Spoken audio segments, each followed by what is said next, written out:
So, hello and welcome to the second episode of Stop Doing That, a history podcast where two history nerds sit down and talk about people who, in one way or another, were told to stop doing that.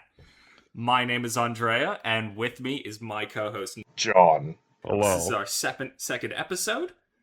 I have chosen the topic, and next episode, John. be back in the leading role. Hooray. One thing I do think we forgot to do last time is a bit of a pronoun check. As I said, my name is Andrea, pronouns she and her. My name's John. My pronouns, really any of them are fine, but I guess he and him is probably the best one for me. So, as I said, this is our second episode. I am in the lead, and for the foreseeable pattern, we should be switching episodes back and forth as we choose and write our topics. Today, as I mentioned in our last episode, dear viewer, you'll recall I mentioned that we would be going back to New York. We're talking about aviation again. So don't worry. This one is kind of a comedy one. We're not talking about 9/11 again. Good. Today, we're going to talk about someone who is a little special to me. John. You know that I'm an aviation girly. I love planes. Yeah, and I've noticed that. But when it comes to the aviation, New York City, and all that, it tends to be, it's never always that good. But if I was to mention the year 2009, what particular events might come to your mind? I mean the recession, obviously. That is one of them. Yes. Specifically aviation-minded things. I do remember vaguely around that time there was a dude who smashed a Cessna into a building. Huh. Okay, that wasn't the one I was going for, but there will be multiple Cessnas involved in today's episode. Yes. Okay. I can't. I mean, that was also the year that Brett Favre played for the New York Jets. It's maybe a bit of a preview for a potential future episode. Oh God, I can't wait for the Brett Favre episode. It won't be a Brett Favre episode, but it will involve him. So specifically, I was thinking of the crash of U.S. Airways Flight 1549. Generally, people would refer to it as the Miracle on the Hudson. I completely forgot. I don't know why I didn't pick up on that. That was 2009, To be fair, it was 2009. We were both still children. I actually remember it. I remember seeing it on the news. Seeing the plane floating there in the Hudson River. Yeah, I remembered it. I genuinely, I thought it was later than 2009. Yeah. Yeah. I also am a nerd for aviation disasters. I don't know how the fuck I didn't recognize that. So yeah. In that case, a bird strike took out both engines on an Airbus A320, and Captain Sully Sullenberger managed to ditch the plane into the Hudson with no loss of life. We are not talking about that either. Okay. We're talking about one of my all-time favorite boys. Just a guy doing things. We're talking today about Thomas Fitzpatrick. Tommy is one of my favorite boys for a very simple reason. He did something that no other person has done, and he did it twice. But we will start this story at the end. The reason why I brought up the year 2009 is that on September 14th, Thomas Fitzpatrick died of cancer. Huh. And all of the obituaries of his passing do not mention the thing that made him famous. And probably because the family would like to move on from the reason that made him famous. Okay. So, on April 24th of 1930, Thomas Fitzpatrick was born in the New York City neighborhood of Washington Heights. He was known by his friends as Tommy Fitz, and he had a relatively unremarkable childhood up until the age of 15. Now, doing some quick math, you'll see where this ends up. Yeah, that's 1945. And you think you know where this... Exactly. And Tommy thought it would be a great idea to lie about his age and join the Marines. Ah, yes, the Cotton Hill approach. That's the way to do it. So at 15, Tommy lied about his age, joined the Marines, and was shipped off to the Pacific. Oh, boy. Where he was taught to fly a light reconnaissance aircraft, among other duties of a Marine. You'll see in the notes a picture of him. I don't know exactly which one is him, but, is U.S. Marine in the 1940s. They all look the same. Yeah, they all kind of tend to have a certain look to them, don't they? It's almost like the U.S. military enforces some sort of standards on hygiene and grooming. It's almost like they make them have, like, the same haircut. Now, no one actually seems to have either noticed or cared that Fitzpatrick was 15.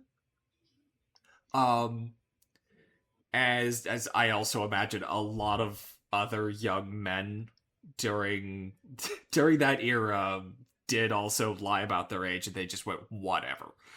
But a couple years after the war, Fitzpatrick would be honorably discharged from the Marines, and it's not really clear what he did. My best guess is that he may have stayed in Japan for a couple of years, or as like the Marines, moved in for the occupation of Japan and the rebuilding efforts, or he was shipped home and was then shipped back a couple of years later after his discharge when he joined the U.S. Army. We also don't really have a good understanding of why he rejoined, why he continued to join the military and stay in active duty. But this continued service would see him deployed to Korea. Oh, boy. Well, this is actually one of the parts of the story. So Fitzpatrick's story, you will frequently see it, just like in like those little internet fun fact little tidbits, and you won't see this part of the story.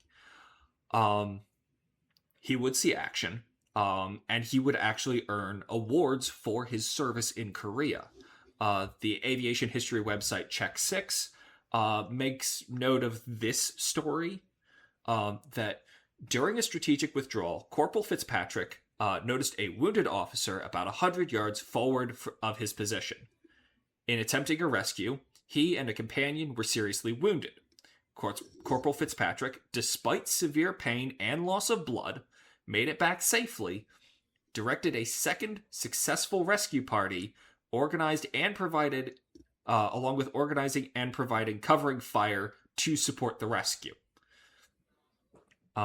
It is for that action that actually comes from the citation that that the U.S. Army gave for his Purple Heart medal for his wounds in combat. Check 6 does also claim that he was then awarded the Silver Star for gallantry. Though none of the other sources I could find would confirm this awarding. It's kind of weird. You would think that like his obituary does make reference of the fact that he is a Purple Heart recipient, but it does not mention. You would think that it would mention the awarding of a Silver Star as well. Okay, so it sounds like this guy was pretty, pretty good at this. He was pretty decorated. He was... Yeah, he was, by all accounts, a good soldier. There are also other stories attached to this that, like, he was wounded while driving a truck full of supplies to a surrounded U.S. Army unit. That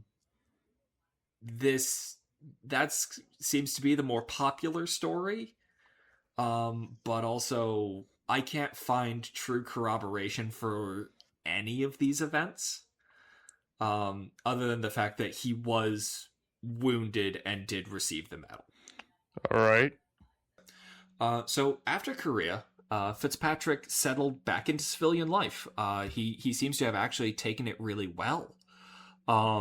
It doesn't seem that he was like one of those guys for whom like military life is all that they can know because they need like the structure and the order of things. He seems to have just been generally kind of willing to just do whatever.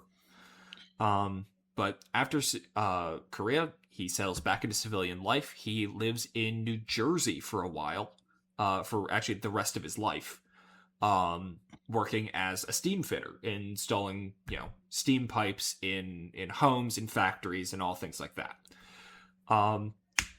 But he would occasionally go back to his old neighborhood in Washington Heights, specifically to go drinking at bars there.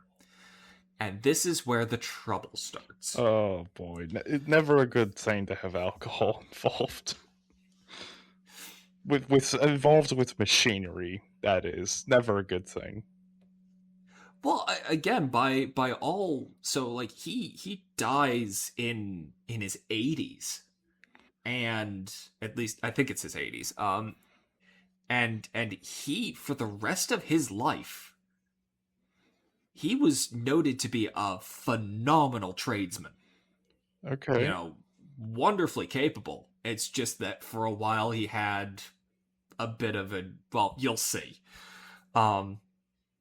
According to an article by Natasha Ishik, for All That's Interesting, he was also an aircraft mechanic at the Teterboro School of Aeronautics in Teterboro, New Jersey.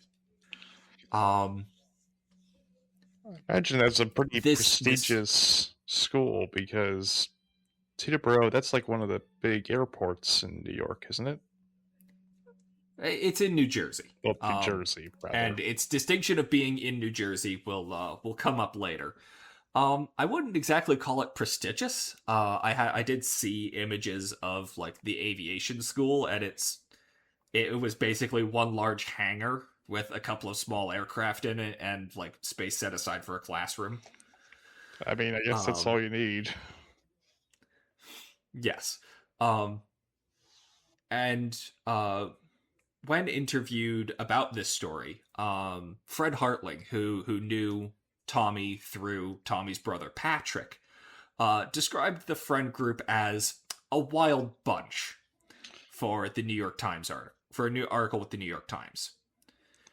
So that means Tommy had a brother named Patrick Fitzpatrick. And so last time you mentioned where some of our inspirations come from, and I will note I am a big fan of Well, There's Your Problem. So we now get to introduce a date and time, specifically September 29th, 1956, about 11 p.m. Fitzpatrick is, at that time, attending a bachelor's party. He's attending it at a bar in Washington Heights. He's there with friends. He's there with family. They're all celebrating a what is to be a marriage of I believe it's one of his good friends. And the alcohol's been flowing. It's late into the night. And one of Tommy's friends gives him a bet. They say to Tommy, from the article in Check 6, one of Tommy's friends bets him that Tommy could not travel from New Jersey to New York City, specifically Washington Heights, which is down in the southern end of Manhattan. They could not travel from the two in 15 minutes. No. Yeah. Though no source will actually really confirm the true language of the bet. I mean, that's just lost to history because, it's a barroom bet. Who's going to record that? And sort of, regardless of the text of the wager, Tommy disappears into the night. He gets into his car. Given this is 1956. Alcohol is in heavy consumption. So I don't condone Tommy's, drinking and driving, but apparently he managed to get to the Teterboro School of Aeronautics without crashing the car. Now, like I said, Tommy works there as a mechanic. He is not a pilot, but he was trained as one. And he still possesses his pilot's license. Now, the school has a selection of various aircraft. They are privately owned, but they are for the school's use. He snags the keys off the board, breaks into one of the planes, and at around 3 a.m., as recorded by the control tower at Teterboro, a Cessna 140 lifts off from the runway without clearing it with anybody. Oh, God. And starts making for New York City. If there's anything worse than drunk driving, it's drunk piloting. Well, hang on to that. Hang on to that. Because around 15 minutes later, on the morning of September 30th, a Cessna 140 comes in low and slow between the buildings of New York City and manages to land on St. Nicholas Avenue near the intersection with 191st Street, right outside the bar where Tommy had just been drinking. Nice. And according to legend, just in time for last call. Now that is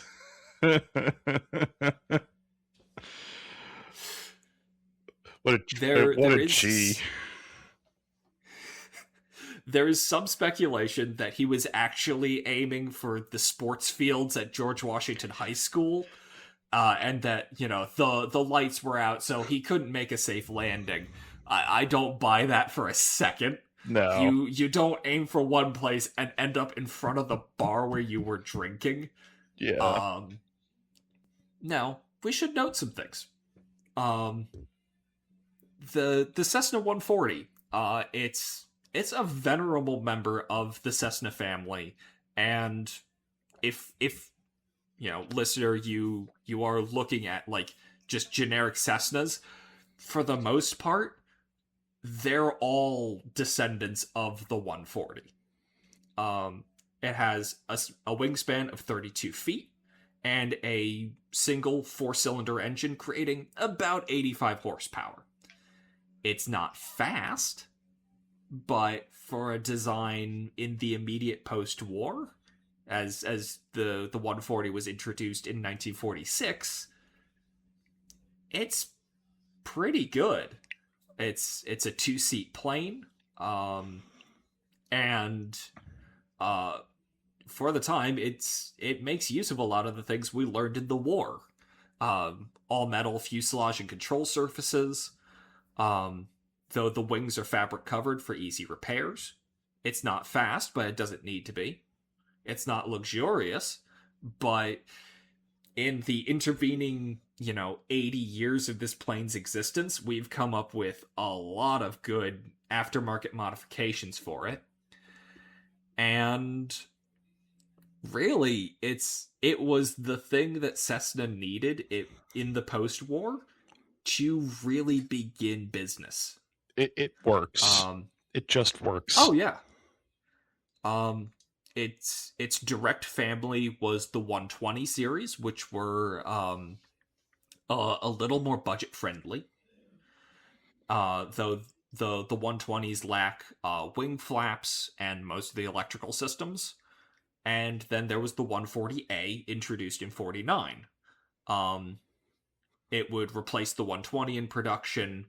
It would also replace like the fabric wings for aluminum, and mostly, just be an all-around improvement on both the 140 and the 120. This was, frankly, the perfect plane if you were going to attempt something like drunkenly landing it on the streets of New York City. Yeah, I mean, you wouldn't want to do it in a like an Airbus, certainly. Oh yeah. These planes are still available. There are actually still 80-year-old Cessna 140s on the market. I've probably seen them before because the airport down by the redacted place. Yeah. Oh yeah, out where the cube is. Yeah, there's probably tons of them there, I would imagine. At least a few. Oh, certainly. Though you may be mistaking them for The 182. You may be mistaking in like the more modern 170 and 150 series, as they're all exceedingly similar planes. Yeah, they're all about the same. Cessna is a Cessna. So how much do you think one of these aircraft goes for? I remember I looked it up one time. It was like surprisingly a lot. I'm thinking like over $100,000, maybe. So do you, listeners? I had to buy a car about halfway through last year. That car was $37,500. For that price, I could have bought a well-loved Cessna 140 with aftermarket add-ons. All right. Okay, I stand corrected. It's not as expensive as it sounds, but at the same time, it's not cheap. No, definitely not. So, according to a New York Times article, Fitzpatrick's makeshift runway wasn't as harebrained as it seems, especially for a good pilot. The buildings on St. Nicholas Avenue are about 100 feet apart, front to front. So that includes, like from the building facades, that includes, sidewalks, they wouldn't have had a bike lane, but, like any street parking, and then the travel lanes. And that gives us a road space of about 80 feet, which happens to be, give or take, about the same width of the runways at Teterboro Airport. Very convenient.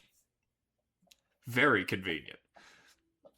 I imagine the police were not pleased with old Tommy. Oh, we'll get to that. So he manages to get the plane in between the buildings, between any parked cars, and between the street lamps. Sets it down and goes into the bar for a drink. It being fairly early, it's about 3 a.m. The streets are fairly empty and no one really notices. Because, a small plane putting out about 85 horsepower is going to sound roughly similar to a car. Yeah. I've noted here, Fitzpatrick didn't cause any injuries except maybe to the pride of the Cessna's owner, from whom he had stolen it. That guy must have been fucking furious. Well, so when approached by the New York Times in 1956, a Sergeant Harold Behrens of the NYPD's Aviation Bureau regarded the landing as 100,000 to 1. In fact, almost impossible. And when the police did find Fitzpatrick in the bar, because it hadn't gone entirely unnoticed, the Fitzpatrick claimed a mechanical failure, and the police did not buy it in the slightest. Yeah, I imagine they wouldn't. When compelled to tell the truth under police interrogation, Fitzpatrick told the police, "I just had an urge to fly."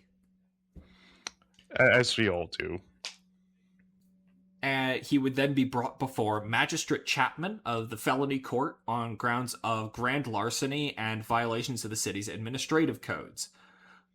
Fitzpatrick would end up with about $5,000 in bail. That is $5,000 in 1946 money. That's a lot, probably. Or 1956 money, excuse me. Yeah, it's not cheap. The Fitzpatrick would plead guilty at trial, though the Cessna's owner refused to actually press charges against him, mostly just wanting the plane back. All right, okay. And that guilty plea that Fitzpatrick would enter ended up covering for the administrative charges of landing without a permit, flying while drunk, and flying without a current medical certificate. Fitzpatrick would be ordered to pay about $100 in fines, or roughly $1,191 if valued today. Probably shouldn't have even bothered with bail, to be honest. Yeah, they really shouldn't have. He wasn't a flight risk. Yeah, I mean, also, well, I'm saying he shouldn't have paid it because just. Oh, he did. He didn't have the money. Yeah, he didn't. Fuck you. That was a good joke. So, our man Tommy has been told by the courts that it's time to stop the antics, and we'll see if he does after a short diversion through the Teterboro airport of this podcast, the Conversation Corner. Oh, right. Okay, so I don't have an article for this one. It's more just me talking about something that's going on right now. So, the Formula One season is about to get started. They're undergoing preseason testing right now. This year is a bit different because they've unveiled a brand new set of regulations. The cars now have active aerodynamics. And people are not happy, though, because, you see, in 2014, Formula One started using hybrid engines. So, electric. Huh. Yeah, electric and gas motors. Well, this year they decided... So it's... Could I theoretically then enter a Prius? Does it have a 1.6 liter V6 engine with a turbocharger? I mean, I could probably fucking do it. In theory, yes. In theory, yes, but however, I don't think it'd be very competitive. The sporting public needs to see the average girl race. This is true. This is definitely true. But anyways, they've changed the hybrid system this year, and people are not happy, nor especially the drivers, because they've made the hybrid system in such a way that you have to focus on saving electric energy constantly throughout the race. And because of that, there are drivers who are lifting off the throttle on the straightaways. There are drivers who are taking corners at very, very slow speeds. Overall, everything is just much slower. And So what you're saying is that my Prius has a chance. potentially, yes. The results of this is that multiple drivers have said that they're very unhappy, saying that, you know, lifting off the throttle on the straightaway, that's not exactly in line with racing. You know, racing's about you know, driving as fast as you can. Yeah. Enough so that 4-time world champion Max Verstappen, probably the best race car driver on the planet at the moment. Yeah, I know him. He's outright basically threatening to quit Formula One as a result of this. Ooh, that's no good. I mean, he's been You don't need the boy who brings in the money to say he's leaving. yeah, I mean, he's been saying for years that he doesn't think he's going to stay as long as a lot of drivers do, because he just isn't really that interested in staying that long. He's too busy, you know, doing sim racing. He does tons of that. So yeah, it's kind of interesting. He might well quit Formula One as a result of this. Not exactly a good thing to lose your best driver as a result of your That is, yeah. yeah. So it'll be interesting to follow that. The first race is I think later this. I think it's in late March. I don't actually know. I don't remember anymore. What about you, Andrea? What have you dug up for us for Conversation Corner? I do also have a more personal thing. I don't have any. I didn't prepare any articles. Um, but I will note. So I had to make dinner last night. As is to my schedule. Um, and I recalled that as I was going out yesterday, I saw a lot of big signs saying like, "Hey, major highway in the local area. The majority of exits in your area are closed." I was like, "Oh, okay. I guess I'm just not going out that way then." Well, your girl done fucked up, and she forgot to purchase one of the things that was on her list of things to purchase.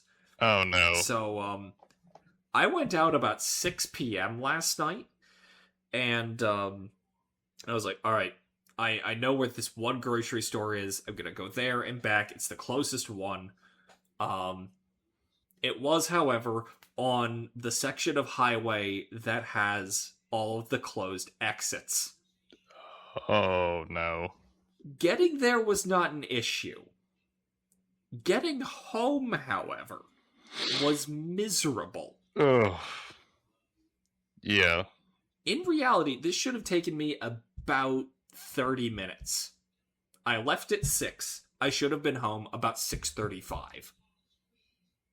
I got home at 7 because they did not just close the ramps onto the highway. It's not the highway itself that's closed. It's all of the ramps onto it. They also closed all of the areas where it crosses major roads in my area. So every time Google would try to route me through one of them, it's like, nope, can't go that way. Nope, can't go that way. It was Oh boy. miserable. Yeah, it sounds. I kind of had something a bit like that actually too. I was coming home from the town that you and I both live very near, grew up very, very near to, that is by a large body of water. I was coming back from there to go meet up with my parents so we can go get dinner. And at an intersection along the way, there was a huge, presumably a massive fucking car accident. Ah. Yeah, so I had to turn around and go all the way around to get to the restaurants to meet up for dinner. It was not easy. I will note that in I'm not going to like fully dox where I am, but I will note in some good news, we won. We won. We've seen them off. Yes, the fuckers are leaving, and they are in full retreat. But yeah, it's nice to see that.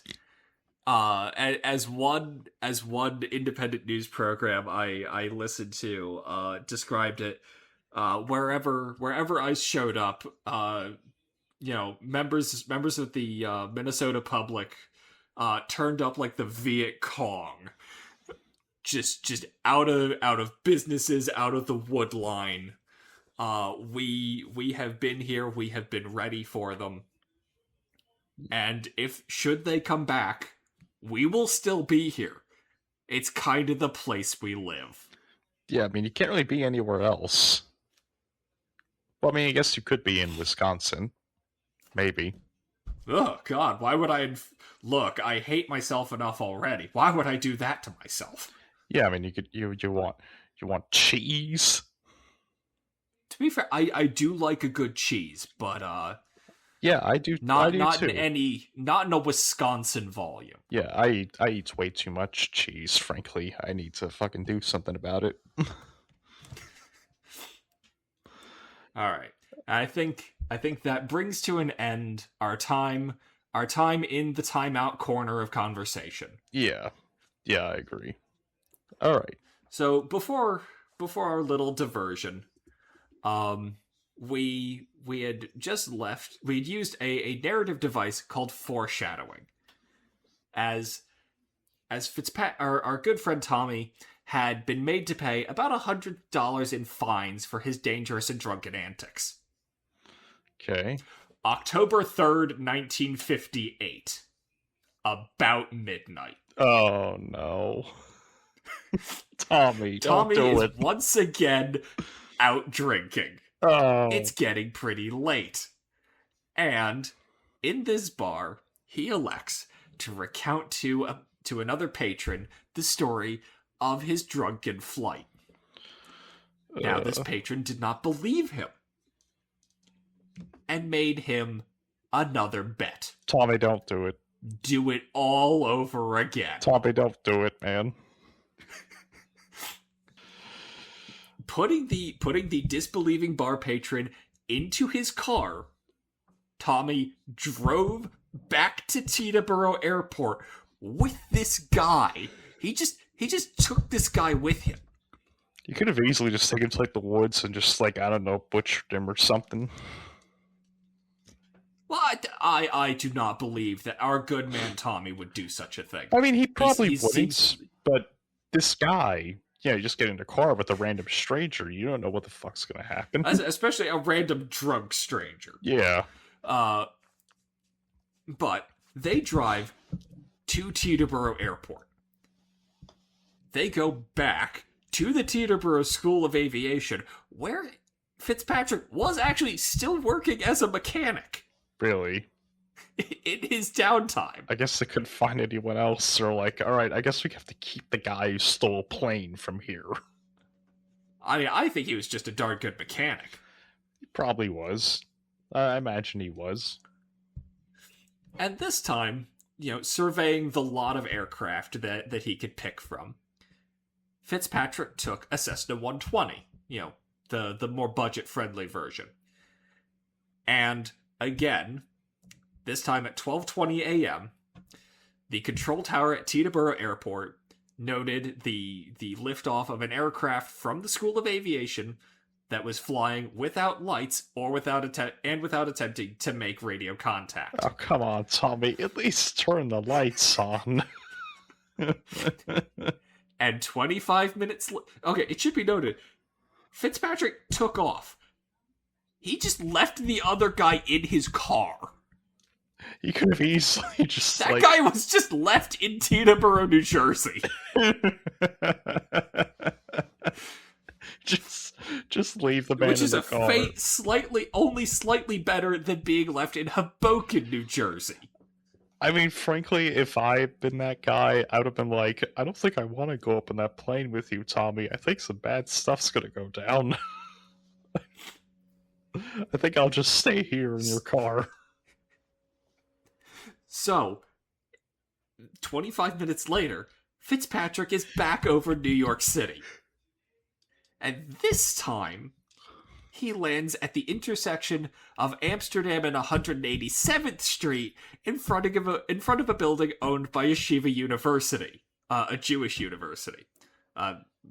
Forgive my pronunciation, my Yiddish is not that good. Fitzpatrick would then flee the scene of the stunt. But at least he learned that part. At least he learned run. Well, you see, the police, upon reaching the scene, went, there's only one man who would be daring enough and stupid enough and drunk enough to land a plane in New York City. Yeah. So they immediately went to Fitzpatrick's house and arrested him. Just like, but we know you did it. There's no one else. There's literally no one else who could have done this. Fitzpatrick would initially deny his involvement, but did later say under police interrogation, quote, "It's the lousy drink, and I never wanted to fly again." Really? Is that actually true, Tommy? In an article in the October 5th edition of the New York Times, they describe Fitzpatrick's transfer from the station house where he was being held to a detention cell for trial, in which he ended up passing by the aircraft which had been dismantled. They'd taken the wings off to pack the whole thing onto a trailer. And the paper states his look was wistful. Really? He wanted to do it again. So at his arraignment, before Magistrate Levy, he would remark that the second stunt Magistrate Levy remarks that the stunt has lost all ingredients of a prank. Yeah. And that to make this landing, Fitzpatrick came down like a marauder from the sky. All right. Which I think is pretty dope, you know. I mean, yeah, but like, I don't know, what did he think Tommy was gonna do? Like, did he think he was gonna, I don't know, like, shoot them or something? I mean, I think he thought that, you know, Fitzpatrick might end up striking, you know, a pedestrian with a plane or a car with a plane. Or perhaps even, you know, a building. Yes.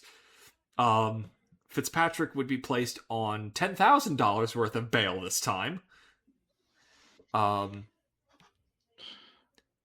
it would be in trial in front of Judge John A. Mullen, that he would reveal that about 6 months after his first stunt, his pilot's license had actually been suspended because of the stunt. And he had actually never renewed it after that. You know, it kind of corroborates with that statement that, you know, he said, "I never wanted to fly again." Okay. I mean, I mean, that is something I guess you would do if you didn't want to fly.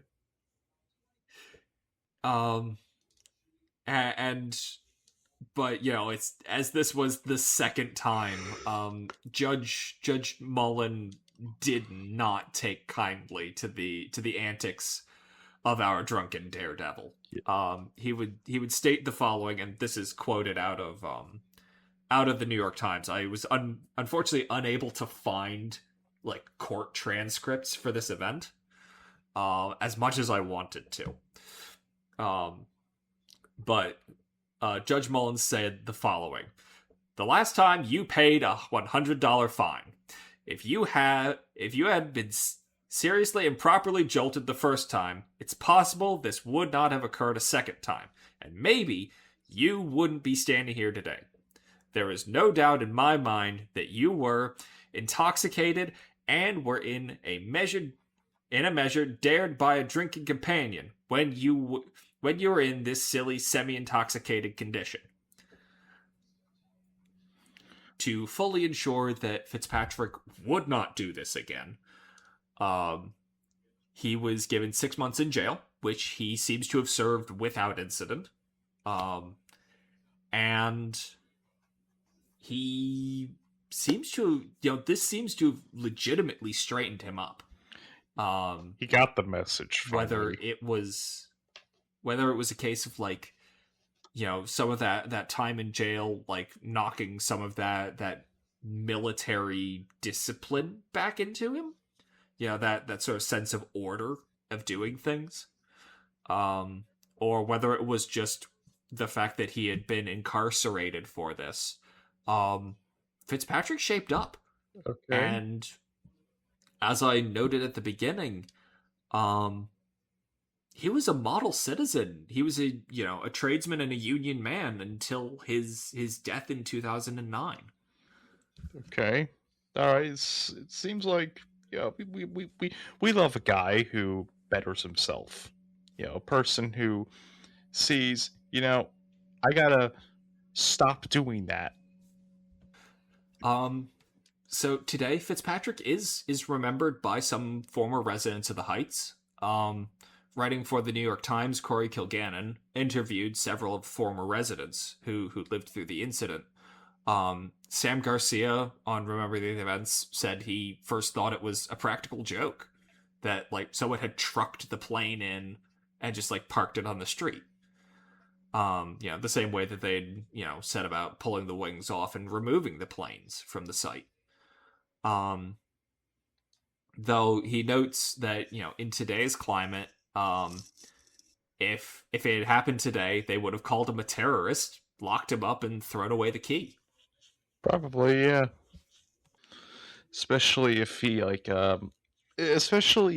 made if he said anything mildly critical of the U.S. government, then they would definitely call him a terrorist. I think they were marking that for other reasons, but yes. I mean, yeah, probably. But there is another way that Fitzpatrick is remembered. And though it may be it is a little tongue in cheek, as this is a man remembered for drinking to excess is remembered by way of a cocktail. That being the late night flight. Not to be confused with the night flight, which is a completely different beverage. The late night flight is a very interesting little layered cocktail meant to resemble the New York City skyline. It is made from the following items. A half ounce of coffee liqueur, normally I can't remember it off the top of my head, but I have a bottle of it. Very small bottle. So half ounce of coffee liqueur, 1.5 ounces of vodka, a half ounce of Chambord, which is a black raspberry liqueur, 5 blackberries, 1 egg white, and about 5 milliliters of simple syrup for sweetness. I don't drink, so I have no idea if it's good or not, but neither do I. The coffee liqueur goes to the bottom of the glass as this sort of nice dark brown layer. And then the blackberries, the Chambord, and an ounce of the vodka are shaken with some ice and very gently layered on top of it. The results are strained so as not to get too many bits of the blackberries in with the drink. In a second mixing glass, the egg whites, a 5 mils of the simple syrup, and the remaining half ounce of vodka are shaken without ice. This is considered a dry shake. And that is done to emulsify the egg white. And that is then layered on as a third layer, so that you get this nice dark layer, a sort of dark purplish center layer, and these white little fluffy clouds on top of it. It all creates this sort of soft glow that's meant to look like the New York City skyline. And now, if you'll excuse me, I'm going to go make one. Oh, how about that? All right, listeners, now this is going to be a little something different. You don't get this on Behind the Bastards, do you? You don't get Robert Evans mixing drinks. Struggling not to shake it now that I'm back from the kitchen. But I now have one in front of me. I will note I taste tested all of the ingredients beforehand. Minus the egg whites. And the Chambord is very, very sweet. And the Kahlua, the coffee liqueur is pretty strong. So I'm interested to see where this goes. Also, obligatory warning, listeners, this drink does contain raw eggs. So do be mindful of that. I looked up a picture of the drink. It actually looks very nice. Looks almost like coffee. Here, let me show you a picture of the one that I've made. Yeah, there you go. That looks good. Ooh. Oh, it is genuinely quite good. Thank you, Tommy, for giving us this drink. Yeah, so Tommy, though you may have given up the drink, we've raised this one to you. It's plenty sweet, though the vodka does a bit to knock the edge off. I know that brunch is usually, the time of the mimosa, but I would take this. Infrequently, but I would take this. I raise my water bottle to you, Tommy Fitzpatrick, for your... I don't know if you can call it even a stunt, really. Just more of a thing he just did. So, yeah, that is Thomas Fitzpatrick. He is an aviation adventurer, let's say. Yeah, that's a good way to put it. He may have let his booze get the better of him, but we remember him fondly as a man who took things perhaps a little too far, but in doing so, he walked away safely and never caused an injury. Yeah. I mean, that's the important thing. He did his stunts, but no harm to anyone. Thank you for joining us for this episode of Stop Doing That. And we hope you will be back for our next one. John, do you want to give our listeners any hints as to our next one? Will we be back in New York City again? We will for a little part of it. Not all of it, but just a little part of it. But yeah, if you're a fan of football, you might enjoy this one. The one coming up here. Okay then. Yeah, I actually have 2 football themed episodes planned out. This will be the first of the 2. The other one will be sometime down the line. Listeners, I make this as a solemn vow to you. My next episode will not have us in New York City, I don't think. If at least for right now. We'll see. Yeah, we'll see. Yeah, soon we'll have to call this Stop Doing That New York. So, thank you for joining us. And again, I hope you will join us for the next episode. Yep. I've been Andrea. I'm John. And we thank you for listening to Stop Doing That. And we'll see you soon. Goodbye.